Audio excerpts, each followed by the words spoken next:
Hi, wishing you all happy new year. So move on with your good memories and so next year வந்து பார்த்தோன்னா உங்களுக்கு ரொம்ப ஃப்ரூட்ஃபுல்லாக அமைய ரொம்ப வாழ்த்துக்கள். ஸோ இன்னைக்கு ஜனவரி 1 2026ஓட ஹிந்து நியூஸ் பேப்பர் டிஸ்கஷன் பார்க்கலாம். ஃபர்ஸ்ட் நியூஸ் என்ன அப்படின்னா Vodafone Idea gets relief on AGR dues அப்படின்றது. ஃபர்ஸ்ட் விஷயம் ஏஜிஆர் அதாவது என்னன்னா அட்ஜஸ்டட் கிராஸ் ரெவன்யூ அப்படின்னா என்னன்னு மட்டும் தெரிஞ்சுக்கோங்க டெலிகாம் இண்டஸ்ட்ரியில் ஓகேவா. ப்ளஸ் டெலிகாம் இண்டஸ்ட்ரி யார் ரெகுலேட் பண்ணுறா? டிபார்ட்மெண்ட் ஆஃப் டெலிகம்யூனிகேஷன் யாருக்கு கீழே வரும்? ஸோ இது எல்லாத்தையும் பார்த்து வச்சுக்கோங்க, அது மட்டும் இதில் போதுமானது ஓகேவா. ஸோ நெக்ஸ்ட் வந்து பார்த்தோன்னா death toll from unsafe water reaches 10 in Indore அப்படின்றது. அதாவது வாட்டர் பொல்யூஷன்ஸோட சோர்சஸ் என்ன, என்விரான்மெண்ட் ரிலேட்டடாக பார்க்கும்போது வாட்டர் பொல்யூஷனோட சோர்சஸ் என்ன, மேஜர் பொல்யூட்டன்ட் என்ன அப்படின்றத பார்த்துக்கணும். ஃபார் எக்ஸாம்பிள் ஆர்சனிக்கு, யுரேனியம் இதெல்லாம் வந்து மேஜர் பொல்யூட்டன்ட். ஸோ அது மூலமாக ஹியூமன்ஸ்க்கு என்ன டிசீஸ் கிரியேட் ஆகும், என்ன ஹெல்த் இம்பேக்ட் கிரியேட் ஆகும் அப்படின்றது. தென் வாட்டர் பொல்யூஷனை கண்ட்ரோல் பண்ணுறதுக்கு நம்ம என்ன மெஷர்ஸ் எடுத்திருக்கோம் அப்படின்றதையும் பார்த்து வச்சுக்கோங்க ஓகே. நெக்ஸ்ட்டு ஃபுல்லாக ஆட் தான்மா இருக்குது சென்னை நியூஸ் பேப்பரில் ஓகேவா. So 6th page littered stretch of Kovalam beach stands in stark contrast and adjacent blue flag beach அப்படின்றது. ஸோ லாஸ்ட் இயர் ப்ளஸ் இந்த இயர் என்னென்னா கோவளம் பீச்சுக்கு வந்து ப்ளூ ஃப்ளாக் சர்டிஃபிகேஷன் கொடுத்துருந்தாங்க. ஆக்சுவலி நம்ம தெரிஞ்சுக்க வேண்டியது என்ன அப்படின்னா ப்ளூ ஃப்ளாக் சர்டிஃபிகேஷன்னா என்ன, அது யார் கொடுக்குறா அப்படின்றது தெரிஞ்சுக்கோங்க. ப்ளஸ் தமிழ்நாட்டில் ப்ளஸ் ஆல் ஓவர் இந்தியாவில் எந்தெந்த பீச்சஸ்க்கு வந்து பார்த்தோன்னா ப்ளூ ஃப்ளாக் சர்டிஃபிகேஷன்ஸ் இருக்குது அப்படின்றது. ப்ளஸ் டிஎன்பிஎஸ்சி ப்ரிப்பேர் பண்ணுற மாதிரி இருந்துச்சுன்னா தமிழ்நாட்டில் எந்தெந்த பீச்சஸ்க்கு இருக்குது அப்படின்றது தெரிஞ்சுக்கோங்க ஓகே. ஸோ அவ்வளோதான், வேறு எதுவும் தேவை.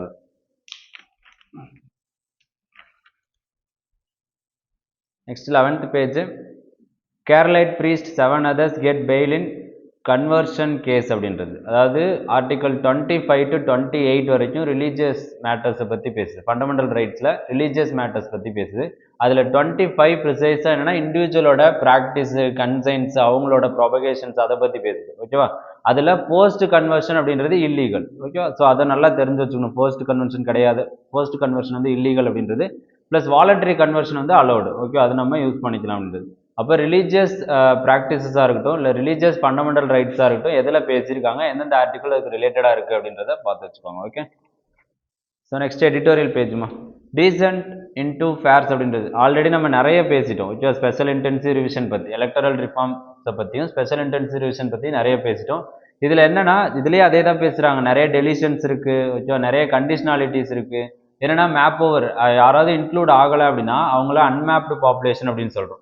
அவங்களுக்கான சம்மன்ஸ் இஷ்யூ பண்ணுறதா இருக்கட்டும், இல்லை அவங்கள கிளாரிஃபை பண்ணுறதா இருக்கட்டும், அது எல்லாமே என்னென்னா நிறைய பாட்டில் நெக்ஸ் இருக்குது அப்படின்னு சொல்லிட்டு இதில் பேசியிருக்காங்க. இதில் இருக்கக்கூடிய கிரிட்டிசிசம் எல்லாமே நம்ம ஆல்ரெடி பேசினது தான். ஸோ அதை எல்லாத்தையும் என்ன பண்ணிக்கிங்க அப்படின்னா ஒரு தடவை ரீகலெக்ட் பண்ணிங்க, இதையும் ஒரு தடவை ரீட் பண்ணி வச்சுக்கோங்க okay.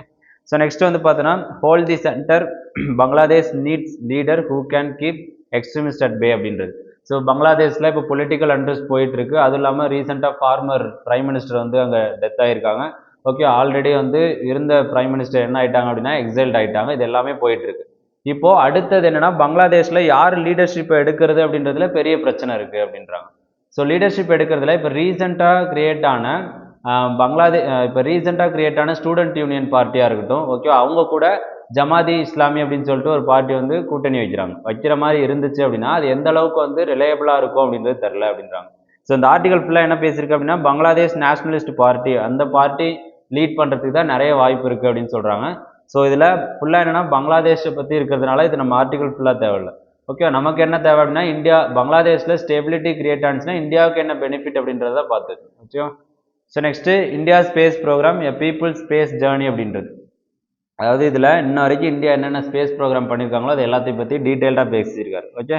So spectacular mission June 2025 group captain Shubhanshu Shukla international space ஸ்டேஷன்ஸ்க்கு போனார். ஸோ அதையும் நல்லா நோட் பண்ணி வச்சுக்கோங்க, ப்ரிலிம்ஸ்லேயே கேட்கலாம். நேம் கேட்கறதுக்காகவும் நிறைய வாய்ப்பு இருக்குது ஓகே. அடுத்தது ஆகஸ்ட் 2023 சந்திரயான் 3 லூனார் சவுத் போலில் ஃபஸ்ட்டு சாஃப்ட் லேண்டிங் பண்ண கண்ட்ரி இந்தியா ஓகே. சவுத் போலில் சாஃப்ட் லேண்டிங் பண்ணது ஏன்னா சந்திரயான் 3 அப்படின்றது ஞாபகம் வச்சுங்க. ஆல்ரெடி சந்திரயான் 3 எவால்வ் ஆகிறதுக்கு முன்னாடி சந்திரயான் 1 சந்திரயான் 2 இது எல்லாமே லூனார் ஸ்பேஸ் மிஷன்ஸ் தான். ஸோ சந்திரயான் 1 என்ன பண்ணுச்சு அப்படின்னா மூணில் வந்து வாட்டர் இருந்தது அப்படின்றத கண்டுபிடிச்சது. சந்திரயான் 2 என்ன பண்ணுச்சு அப்படின்னா ஃபர்தராக அதில் எக்ஸ்ப்ளோரேஷன் பண்ணுறதுக்கு ப்ரிசிஷனான சில டெக்னிக்ஸை வந்து இம்ப்ரூவ் பண்ணுறதுக்கு ஹெல்ப் பண்ணுச்சு ஓகேவா. சந்திரயான் 3ல் விக்ரம் அண்ட் பிரக்யான் அப்படின்னு சொல்லுவோம் ஓகேவா. ஸோ அது ரெண்டு என்ன அப்படின்னு சொல்லிட்டு பார்த்தீங்கன்னா விக்ரம் லேண்டரு, பிரக்யா அப்படின்றது என்னென்னா இஸ் அ ரோவர் ஓகேவா. ஸோ இது எல்லாத்தையுமே ஃபுல்லாக டீட்டெயில்டாக பார்த்துருக்கோம் சந்திரயான் பற்றி. அதே மாதிரி என்ன பார்த்துருக்காங்க அப்படின்னா 400 ஃபாரின் சேட்டலைட்ஸை இந்தியா இன்ன வரைக்கும் லான்ச் பண்ணியிருக்கு அப்படின்னு சொல்கிறாங்க. ஓகேவா? ஸோ இந்த டேட்டா எல்லாமே பார்த்து வச்சுக்கோங்க. மங்கள்யான் எதுக்காக, ஆதித்யா L1 எதுக்காக அப்படின்னு சொல்லிட்டு எல்லாமே. இது எல்லாமே இந்தியாவோட கான்ட்ரிபியூஷன்ஸ் எல்லாமே வெறும் இந்தியா வந்து ஸ்பேஸ் மிஷனில் பார்ட்டிசிபேட் மட்டும் பண்ணல, ஸ்பேஸ் மிஷன்ஸை என்ன பண்ணுது அப்படின்னா ஷேப் பண்ணுது அப்படின்னு சொல்கிறாங்க. ஓகே, குளோபல் ஸ்பேஸ் மிஷன்ஸை. For example global collaboration G20 பிரசிடென்சியில் G20 சேட்டலைட்ஸ் அப்படின்னு சொல்லிட்டு இந்தியா ஒன்று ப்ரப்போஸ் பண்ணியிருந்தாங்க. அதே மாதிரி LUPEX mission, lunar polar exploration missions என்னென்னா பஞ்சாப் இது ஜப்பான் கூட சேர்ந்து பண்ணியிருந்தோம். ஓகேவா? ஸோ யூரோப்பியன் ஸ்பேஸ் ஏஜென்சி கூட சேர்ந்து சில விஷயங்கள் பண்ணுறோம். அதுமாதிரி திருஷ்ணா அப்படின்னு சொல்லிட்டு இதில் எல்லாத்த பற்றி பேசியிருக்காங்க. இது எல்லாமே என்னென்ன இனிஷியேட்டிவ்ஸ், அது எந்தெந்த கண்ட்ரிஸ் கூட சேர்ந்து பண்ணுறோம் அப்படின்றது, ப்ளஸ் ஆல்ரெடி இந்தியா என்னென்ன ஸ்பேஸ் மிஷன்ஸில் பண்ணியிருக்கு அப்படின்றது இந்த ஆர்டிகல் ஃபுல்லாக சொல்லுது. ஓகேவா? ஸோ இதை ஒன்ஸ் ரீட் பண்ணி வச்சுக்கோங்க, ரொம்ப ஹெல்ப்ஃபுல்லாக இருக்கும். The US tariff shocks India pharma future அப்படின்றது ஃபார்மசிட்டிக்கல் இண்டஸ்ட்ரீஸ் பற்றி பேசுகிறோம். One of the third largest exporter யார் அப்படின்னா நம்ம தான்.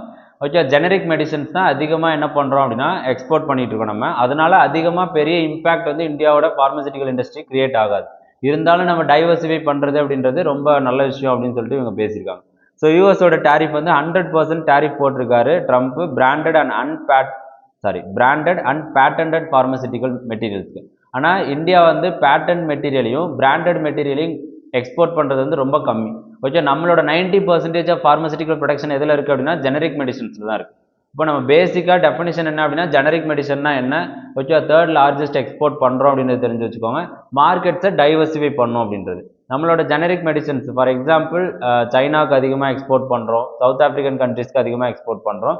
ஸோ ஜெனரிக் மெடிசன்ஸ் இது எல்லாமே சைனா சவுத் ஆஃப்ரிக்காவுக்கு அதிகமாக எக்ஸ்போர்ட் பண்ணுறோம். ஆனால் குவாலிட்டி லெவலில் வரும்போது யூரோப் மார்க்கெட்லேயும் யூஎஸ் மார்க்கெட்லேயும் அடி வாங்குது. ஓகே, அதனால இந்தியாவுக்கு இந்த டேரிஃப் மூலமாக எந்த ஒரு பிரச்சனையும் இல்லை.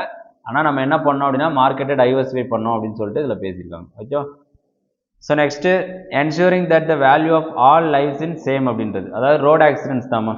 அதாவது ரோடு ஆக்சிடென்ட்ஸ் நடக்குது, ஆனால் அதோட காம்பன்சேஷன் அப்படின்றத நம்ம எதை வச்சு எந்த க்ரைட்டீரியா வச்சு பண்ணுறோம் அப்படின்னா அவங்க என்ன ஒர்க் பண்ணுறாங்க, எவ்வளோ ஏர்ன் பண்ணுறாங்க அப்படின்றத வச்சுருக்கு. அப்படின்னா நம்ம வந்து லைஃப்ஸ் ஒரு லைஃபுக்கான அமௌண்ட்டை கொடுக்காம அவனோட சேலரிக்கான அமௌண்ட்டை கொடுக்குறோம், அவனோட ஸ்டேட்டஸ்க்கான அமௌண்ட்டை கொடுக்குறோம் அப்படின்னு சொல்கிறாங்க. ஃபார் எக்ஸாம்பிள் ஒரு டாக்டர் டெத் ஆகுறாரு அப்படின்னா அவருக்கு 10 crore 50 crore அப்படின்னு கொடுக்குறோம். அதுவே ஒரு மீனியல் ஒர்க் பண்ணுற ஒரு சானிடேஷன் ஒர்க் பண்ணுறாரு அப்படின்னா அவருக்கு 1 lakh 2 lakh, லைக் ஒரு ஹைப்போதெட்டிக்கல் கண்டிஷன் சொல்கிறேன். ஓகே, அந்த மாதிரி இருக்குது அப்படின்னு. ஸோ இதுலேயே ரொம்ப என்ன இருக்குது அப்படின்னா மிஸ்மேச்சஸ் இருக்குது, இன்இக்வாலிட்டி இருக்குது அப்படின்னு சொல்லிட்டு இவர் எக்ஸ்பிளைன் பண்ணியிருக்காரு. ஓகே, ஆல்ரெடி ஆர்டிகல் 14 என்ன சொல்லுது அப்படின்னா ரைட் டு ஈக்குவாலிட்டி சொல்லுது. ஆர்டிகல் 21 என்ன சொல்லுது அப்படின்னா ரைட் டு டிக்னிஃபைடு லைஃப் அப்படின்றது. அப்போது நம்ம காம்பன்சேஷன் கொடுக்கும்போது அவனோட ஒர்க்கை வச்சும் அவனோட ஸ்டேட்டஸை வச்சு கொடுக்கும்போது என்ன ஆகுது அப்படின்னா அந்த டிக்னிட்டி அப்படின்றது இம்பாக்ட் ஆகுது அப்படின்னு சொல்கிறாங்க. ஓகே, ஸோ இதில் நிறைய ஆத்தர்ஸ் பற்றி எக்ஸ்பிளைன் பண்ணியிருக்காரு. அதாவது ஆத்தர்ஸ் என்ன சொல்கிறாங்க அப்படின்னா ஹியூமனிட்டி, ஓகே, இப்போ காந்தியன் தேரி, ஸோ அந்த மாதிரிலாம் சொல்லுவோம் இல்லையா, அதாவது ஹியூமனிட்டியை பேஸ் பண்ணி தான் எல்லா காம்பன்சேஷனுமே இருக்கணும் அப்படின்றது தான் இந்த ஆர்டிகல் ஃபுல்லாக பேசுது. ஓகே, ஸோ இதை ஒரு தடவை ரீட் பண்ணி வச்சுக்கோங்க. நெக்ஸ்ட் வந்து பார்த்தோம் அப்படின்னா BARC ஐசோலேட்ஸ் பியூரிஃபை தி Curium 242 அப்படின்றது ஜனவரி 1 1976 ஃபர்ஸ்ட் Curium 242 அப்படின்றத பியூரிஃபை பண்ணியிருக்காங்க. நம்ம என்ன தெரிஞ்சுக்கணும் அப்படின்னா Curium 242னா என்ன அப்படின்றத மட்டும் தெரிஞ்சு வச்சுக்கோங்க. It's a heavy metal element அப்படின்றது மட்டும். இது எதுக்காக யூஸ் ஆகுது அப்படின்றதையும் பார்த்து வச்சுக்கோங்க. கீழே வந்து பார்த்தோன்னா it's a fact that man-made element, okay, first man-made element Curium 242 land on the moon. இதுதான் ஃபர்ஸ்ட் என்னாச்சுன்னா மூனில் லேண்ட் பண்ணாங்க இந்த Curium 242 அப்படின்னு சொல்லிட்டு தெரிஞ்சு வச்சுக்கோங்க. ரொம்ப இம்பார்ட்டண்டான ஃபேக்டாக இருக்கும். ஓகேவா? ஸோ நெக்ஸ்ட்டு பேஜ் நம்பர் 15மா army's animal contingent to debut Republic Day parade அப்படின்றது. ஸோ இந்த தடவை ஆர்மி பரேடில் என்ன வேணால் அனிமல்ஸே இன்க்ளூட் பண்ண போகிறாங்க. அதாவது ஆர்மி யூஸ் பண்ணுவாங்களே அனிமல்ஸ், டாகு, கேமல் இதெல்லாம் யூஸ் பண்ணுறாங்க. அதையும் என்ன பண்ண போகிறாங்க அப்படின்னா கர்த்தவ்யா பாத்தில் அந்த பரேடுக்கு வந்து யூஸ் பண்ண போகிறாங்க. ஸோ அதாவது பரேடில் வந்து அதையும் யூஸ் பண்ணி பரேட் பண்ண போகிறாங்க. ஓகேவா? ஸோ அப்போது இதுக்கு முன்னாடி நம்ம ரிப்பப்ளிக் டேல யூஸ் பண்ணது கிடையாது, அனிமல் பரேட் பண்ணது கிடையாது. இப்போ ஃபர்ஸ்ட் டைமாக பண்ணுறோம். அதனால ரொம்ப ஹிஸ்டாரிக், இது ரொம்ப தெரிஞ்சு வச்சுக்க வேண்டிய ஒரு விஷயம். எந்தெந்த அனிமல்ஸ்லாம் யூஸ் பண்ணுறாங்க அப்படின்றதையும் பார்த்துக்கணுமா. ஓகேவா? ஃபார் எக்ஸாம்பிள் பாக்ட்ரியான் கேமல்ஸ் அப்படின்றது, சன்ஸ்கர் பொய்னிஸ் அப்படின்றது ஒரு குதிரை. So next Indian breed of army dogs, இது எல்லாமே. ஸோ இப்போது ஹார்டி பேட்ரியான் கேமல்ஸ் எதுக்காக யூஸ் பண்ணுறாங்க அப்படின்றதையும் லைட்டாக உள்ளே தெரிஞ்சு வச்சுக்கணும். ஏன்னா ஃபஸ்ட்டு டைமாக ஆர்மி பரேடில் யூஸ் பண்ணுறதுனால 4 அனிமல்ஸை பற்றி நியூஸ்லேயே ஸ்பெசிஃபிக்காக கொடுத்ததுனால நம்ம தெரிஞ்சுக்கலாம். ஓகேவா? ஸோ லடாக்கில் இருக்கக்கூடிய கோல்டு டெசர்ட்ஸில் யூஸ் பண்ணுறாங்க. எதுக்காக அப்படின்னா லோட் லோடு வந்து கேரி பண்ணுறது தான். ஃபார் எக்ஸாம்பிள் 250 kg வரைக்கும் கேரி பண்ணும் அப்படின்னு சொல்கிறாங்க. அதே மாதிரி சன்ஸ்கர் பாயினிஸ் அப்படின்றது வந்து பார்த்தோன்னா இதுவும் லடாக்கில் கோல்டு ரீஜனில் லைக் 40 to 60 kg வரைக்கும் ஹோல்ட் பண்ணுறதுக்காக, ஓகே, வெயிட் ஹோல்ட் பண்ணுறதுக்காக. ப்ளஸ் 15,000 feet வரைக்குமே என்ன ஆகும் அப்படின்னா ஆல்டிடியூடில் மூவ் ஆகும், ஆல்டிடியூட் வரைக்கும் மூவ் ஆகும் அப்படின்னு சொல்கிறாங்க. ப்ளஸ் சிக்ஸ் டாக்ஸை பற்றி பேசியிருக்காங்க. என்னென்னா முதோல், ஹவுண்டு, ரேம்பர் ஹவுண்டு, அதுக்கப்புறம் வந்து பார்த்தோன்னா சிப்பிப்பாறை, கொம்பை அண்ட் ராஜபாளையம். இந்த டாக்ஸ்லாம் ஆர்மியில் யூஸ் பண்ணுறாங்க. மேபி ஃபிலிம்ஸில் எப்படி கேட்கலாம் அப்படின்னா இந்த நேம்ஸை கொடுத்துட்டு இந்த நேம்ஸ் ரிலேட்டட் டு அப்படின்னு சொல்லிட்டு கேட்கலாம். ஓகே சார், டாகோட நேம்ஸ் அப்படின்றத தெரிஞ்சு வச்சுக்கோங்க. ஸோ இண்டிஜினஸ் டாக்ஸ் அப்படின்றது தெரிஞ்சு வச்சுக்கோங்க. ஓகே, அந்த அனிமல்ஸ் எல்லாமே இண்டிஜினஸ் அனிமல்ஸு, அதனால இதோட ஃபீச்சர்ஸையும் லைட்டாக தெரிஞ்சு வச்சுக்கோங்க. ஓகே,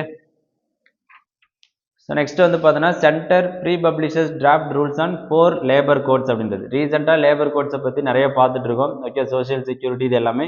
இதில் முக்கியமாக தெரிஞ்சுக்க வேண்டியது நேஷ்னல் செக்யூரிட்டி போர்டு அப்படின்றது கான்ஸ்டியூட் பண்ண போகிறாங்க அப்படின்றது தெரிஞ்சுக்கணும். அதே மாதிரி 50 or more employees are ordinarily employed in கிரெச்சி. அதாவது ஒரு ஆர்கனைசேஷனில் 50 எம்ப்ளாயீஸ்க்கு மேலே இருந்தாங்க அப்படின்னா அங்கே கிரெச்சி வந்து ஃபர்ஸ்ட் ஃபார்ம் பண்ண போகிறாங்க. ஓகே, கிரெச்சி அப்படின்றது என்னென்னா அங்கே ஒர்க் பண்ணுற சில்ட்ரன்ஸ்க்கு, ஓகே, ஒர்க் பண்ணுற எம்ப்ளாயீஸோட சில்ட்ரன்ஸ்க்கு வந்து பார்த்தோன்னா டேக் கேர் பண்ணுற ஒரு இது. ஓகே, ஸோ நெக்ஸ்ட் வந்து பார்த்தோன்னா employees all taken over written provision. இப்போது விமென்ஸ்க்கு வந்து நைட் ஷிஃப்ட் போடணும் அப்படின்னா அவங்கள்ட்ட ரிட்டன் கன்சென்ட் வாங்கணும் அப்படின்னு சொல்லிட்டு சில ப்ரொவிஷன்ஸ் இருக்குது அப்படின்றதையும் தெரிஞ்சு வச்சுக்கோங்க. ஓகேவா, அடுத்தது பேன் ஆன் ஓரல் ஃபார்முலேஷன் நிம்சுலைட் அப்படின்றது. ஸோ நிம்சுலைட் அப்படின்னா என்னன்னு பார்த்துக்கோங்கம்மா. அப்படின்றது என்ன அப்படின்னா ஒரு இஸ் அ நான் ஸ்டீராய்டல் ஆன்டி இன்ஃப்ளமேட்டரி ட்ரக் அப்படின்றத மட்டும் தெரிஞ்சு வச்சுக்கோங்க. இதை ரீசெண்டாக பேன் பண்ணியிருக்காங்க. எதுக்காக அப்படின்னா லிவர் டாக்ஸிசிட்டி கிரியேட் ஆகுது அப்படின்றது. ஆல்ரெடி நம்ம வீகோவி, ஓகே, செமாக்ளூடைட் அப்படின்னு சொல்லிட்டு சில மெடிசன்ஸ்லாம் வந்து பார்த்துருப்போம். ஓகே, அதே மாதிரி இப்போ நிம்சுலைட்னா என்னன்னு சொல்லிட்டு பார்த்துக்கோங்க. Okay, next page number 19. Telecom subscription cross 100 crore milestone அப்படின்ட்டு டெலகாம் ரெகுலேட்டரி அத்தாரிட்டி ஆஃப் இந்தியான்னு சொல்லியிருக்காங்க. இதில் நியூஸ் பெருசாக முக்கியம் இல்லை. Telecom regulatory authority of India எப்போ கிரியேட் பண்ணாங்க, இது ஸ்டாச்சுட்டரி பாடியா இல்லை கான்ஸ்டியூஷனல் பாடியா இல்லை நான் ஸ்டாச்சுட்டரி பாடியா அப்படின்றது மட்டும் தெரிஞ்சு வச்சுக்கோங்க. ஓகே, வேறு எதுவும் தேவையில்லை. நெக்ஸ்ட்டு குளோபல் நியூஸ்லேயும் எதுவும் இல்லை, தென் ஸ்போர்ட்ஸ் நியூஸ்லேயும் எதுவும் இல்லைம்மா. ஓகே, ஸோ இன்றைக்கி டிஸ்கஸ் பண்ண ஆர்டிக்கல் ரிலேட்டடாக ஐகெட் ஐஏஎஸ் அகாடமி டெலிகிராம் சேனலில் குவிசஸ் ரன் ஆகும். அட்டன் பண்ணுங்கள், இன்னும் மோர் கிளாரிட்டி கிடைக்கும் அண்ட் ஆக்டிவ் ரீகாலிங்க்கு ஹெல்ப் பண்ணும். Okay, thank you.